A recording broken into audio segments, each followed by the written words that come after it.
Coming into this, I was expecting for this to be a part 1 of sorts of the Seatos arc, where the next episode would get us to the duel between Ahsoka and Baylan, so I was surprised with how much they packed into just this one episode.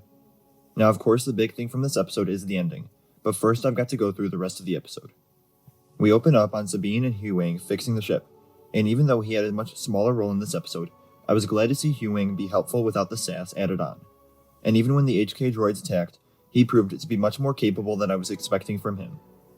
A big thing with the opening of this episode was the conversation between Ahsoka and Sabine about the potential of having to destroy the map so that Elsbeth couldn't bring Thrawn back, which would in turn strand Ezra out there as well. Because of the way storytelling works, I knew it was never going to happen. We know at least Thrawn returns at some point in the series. But it did bring up the interesting point of attachment and letting personal feelings get in the way of decisions. It could be considered a test as a part of Sabine's Jedi training, but with Ahsoka being the unorthodox Jedi she is, I figured it would make sense for her to understand that sometimes following one's feelings and compassions can work out in the end. However, the idea of Anakin and what happened to her former master may have been a thought in her mind, causing her to believe that the map had to be destroyed. Before the action begins, there were a few jabs between Elsbeth and Baylan, and this has been something happening quite often. It occurred last episode when Shin made a remark about Elsbeth almost getting them, and it definitely feels like the partnerships here are tense. I could definitely see them turning on each other when Thrawn enters the picture, and disrupts whatever goals or power balance there are. The action picks up, and I was surprised at how early in the episode it started, but like I said before, there's a lot packed into this one.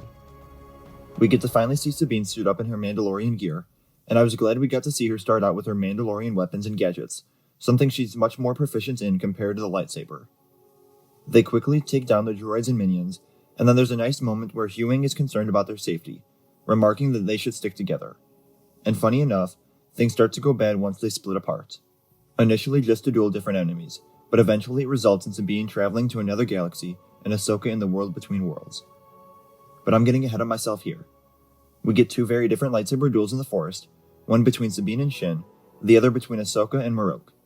Both were the second time these enemies had faced off, so they had a good understanding of their opponent by now. I really liked how different both of these duels felt, and it reflected their characters well. Sabine's duel with Shin is very chaotic and in motion for most of the time, and the music that accompanies it is very grand and cinematic. It was also interesting that it looked like Shin was wearing some version of Jedi robes. Ahsoka's duel with Marok, on the other hand, was much more meticulous, like a samurai duel. The blows were powerful but well thought out, rather than just throwing blades at each other.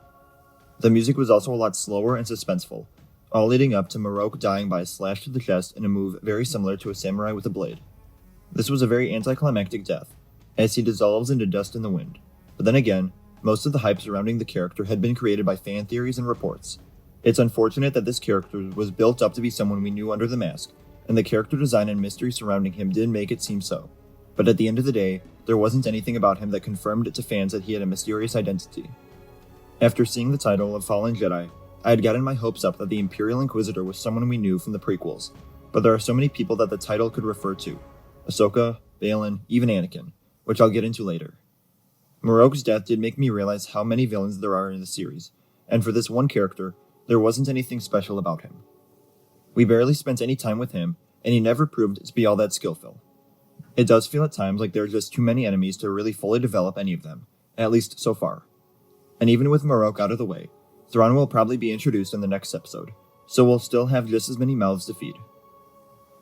During all of this, there's a short cutaway to the New Republic, where, as expected, Hera disobeys orders and rounds up a small group of pilots to investigate the activity above Seatos. We get to see more of Jason, which honestly I don't know if there's such a good parenting move bringing him along. We also got to see the Ghost in live action as the focal point, not tucked in the background as an Easter egg, which was really nice. Most of the pilots look to be new, but Carson Teva makes an appearance once again, and there were definitely some potential tie-in moments to The Mandalorian in this episode, Teva being one of them. The way this was set up made me expect a big encounter between forces above Seatos, but once the New Republic gets there, they do very little before the enemy jumps into hyperspace, leaving Hera in shock as she realizes that she's failed, and that Sabine and Ahsoka are both likely dead on the ground. Going back down to the surface, we see the duel between Ahsoka and Baylan from the teasers, and it was nice to see 2 former Jedi from a bygone era, both much more experienced with lightsabers and the Force. There were a lot of powerful moves in this duel compared to some of the previous ones we had seen in the series so far. They talk a little about Anakin and Thrawn, and I do wonder how deep they will go with Thrawn's purpose for his actions. Because at least according to his novels, everything he does is with the Chiss Ascendancy's safety and success in mind. So even though they're treating the character as an absolute villain in the series, the only reason he was a part of the Empire was because he figured it could help him defeat an enemy of the Ascendancy in the unknown regions. But now that the Empire is scattered, there should be no appeal to leading the remnants and starting another war. We'll just have to see how that goes. I did notice that Baylan's blade looked a lot redder here, possibly fluctuating depending on where the character is at morally. Ahsoka is eventually able to knock the map loose, but is hurt and eventually tossed off the cliff. We then get a very raw moment between Baylan and Sabine, as she is unable to say goodbye to Ezra and destroy the map.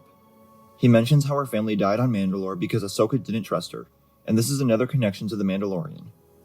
The Empire's destruction of Mandalore has been a big concept in that show, but has yet to have been explained in full detail. And now it seems like that event led to the falling out of Ahsoka and Sabine. We may not learn more about this until the big movie event, but this is a story that needs to be expanded upon. This scene also did a lot to make me feel for Sabine and where she's at right now. Not only did it make her look like a scared little child in comparison to Baylan, but she also feels that Ezra is the only family she has left. Hera and Zeb have both seemingly gone their own ways, and Sabine is left on the Thal by herself.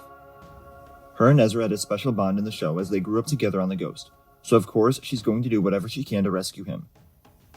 Everything seems to go wrong to end the episode, with the enemy escaping, Sabine willingly captured, Ahsoka presumed dead, no way to follow them to Thrawn and Ezra, and I'll admit it did feel a bit like Ahsoka was cut out of her own show, with her going over the cliff and the main storyline going away from her. But then we learn that she appears to have died and become one with the Force in the world between worlds. The transition to it was a bit weird, but the realm looks really good in live action, and it captures the mystical feel to it. And then the big cliffhanger ending, Anakin Skywalker is there standing behind her.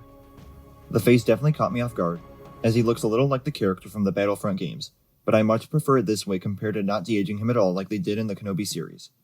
At least they learned their lesson that way. It may not be perfect, but at least he looks like a young Anakin Skywalker in some sense.